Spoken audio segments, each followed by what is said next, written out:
The ruins of Syria may be silent, but the danger beneath the soil is deadly. Landmines, cluster bombs and abandoned explosives lurk in villages and fields, claiming hundreds of lives since the war's end.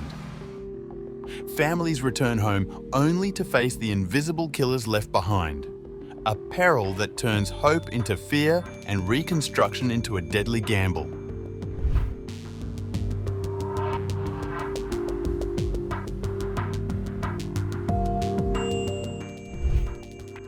Syria's civil war, which raged from 2011 to December 2024, and the transition, left more than just ruins in its wake. Across cities, towns and agricultural lands, explosive remnants of war continue to claim lives daily. Landmines, cluster bombs and improvised devices litter the landscape, turning ordinary neighbourhoods and farmlands into death traps. In eastern Deir ez-Zor province, villages like Maraya illustrate the devastating human cost.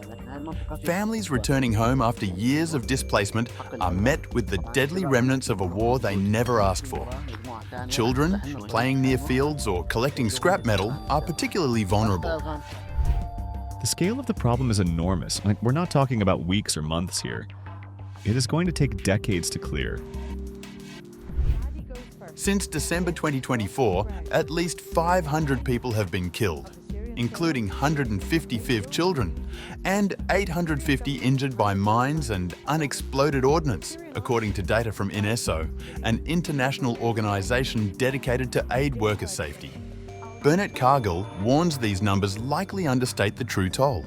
For perspective, the casualties in Syria since December represent roughly a quarter of all global deaths from explosive remnants in over 50 countries in 2023, according to the international campaign to ban landmines. The increased frequency of these deadly incidents is linked to the return of displaced populations. In September 2025, the UN reported that more than 1.7 million internally displaced people had returned home since December, along with over 1 million refugees from neighbouring countries. Many were pushed to go back as international aid cuts reduced subsidies for displacement, forcing families into unsafe areas. Syria's reconstruction ambitions face a direct obstacle in these hidden hazards. Cities and rural areas alike remain heavily mined, and without comprehensive clearance, rebuilding schools, hospitals and infrastructure is virtually impossible.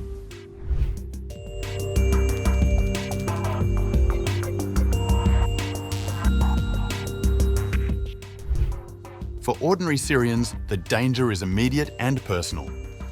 Villages like Miryeh and Megan, once battlegrounds during the civil war, remain contaminated. Military airports, abandoned stockpiles and frontline positions left behind by former armed groups have littered the surrounding areas with explosive devices. Clearing these explosives is essential for Syria to be able to move forward. You can't rebuild schools or hospitals when there are explosives laying around. The human impact is devastating. Families returning to rebuild their lives are confronted with death and injury at almost every step. Many local residents have little choice but to navigate these dangers daily, whether herding livestock, collecting materials, or tending to fields. Aid agencies and deminers have been working tirelessly, but their efforts are constrained by lack of funding, inadequate equipment, and logistical challenges. A national mine action centre has been established in Damascus to coordinate large-scale demining, but until it is fully operational, most clearance relies on NGOs and volunteer groups. Even when government teams are deployed, obstacles remain. In Miryeh, deminers recently brought a mechanised minesweeper to clear contaminated areas. The equipment, however, was incompatible with waterlogged terrain and broke down, leaving large sections still unsafe. The slow pace of official clearance has prompted locals to attempt their own solutions. Volunteers with minimal training or protective gear are clearing homes and fields, often learning techniques from online videos. Such improvised methods frequently result in tragedy. They usually would find an explosive, haphazardly attach a fuse to it, light it, and jump on a motorbike to get far away enough before it exploded. Tragically, attempts at self-clearance can end in death. Such incidents illustrate the deadly improvisation forced upon communities desperate to reclaim their land.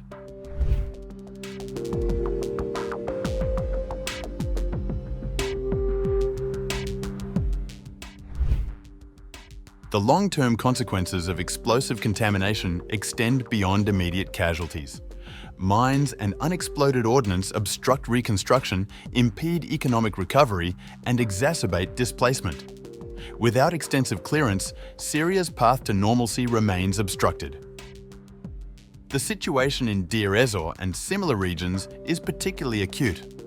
The area saw some of the heaviest fighting during the civil war, changing hands multiple times between ISIS militants, US-backed Kurdish forces, Assad regime soldiers, and allied militias. Every occupation left behind new hazards, with little to no accountability for stockpiles or minefields. The presence of explosive remnants has a ripple effect on post-conflict recovery. Families hesitate to return, agricultural lands remain unusable, and investment in reconstruction stalls. Even humanitarian access is limited, with aid organisations forced to navigate dangerous, unpredictable terrain.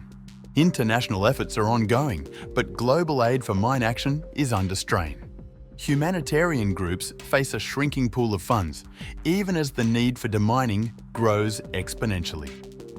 Coordination remains fragmented, with incomplete information hampering both national and local initiatives. Despite these challenges, Syria's people continue to demonstrate resilience. Communities organise themselves, advocate for assistance, and attempt to reclaim their homes and livelihoods, even in the face of ongoing danger. Yet the risk remains ever present, a reminder that the scars of war persist long after the guns fall silent. The legacy of explosive remnants is a stark illustration of the broader struggle facing Syria, rebuilding lives and communities amid lingering hazards. Every step taken across a contaminated field, every attempt to clear land is a testament to human courage and the urgent need for comprehensive, well-funded clearance operations. The scale of the problem is enormous. We're not talking about weeks or months here. It is going to take decades to clear. For Syria to truly recover, the invisible threats buried beneath its soil must be addressed. Without swift, coordinated action, the cycle of death and fear will continue long after the war itself has ended.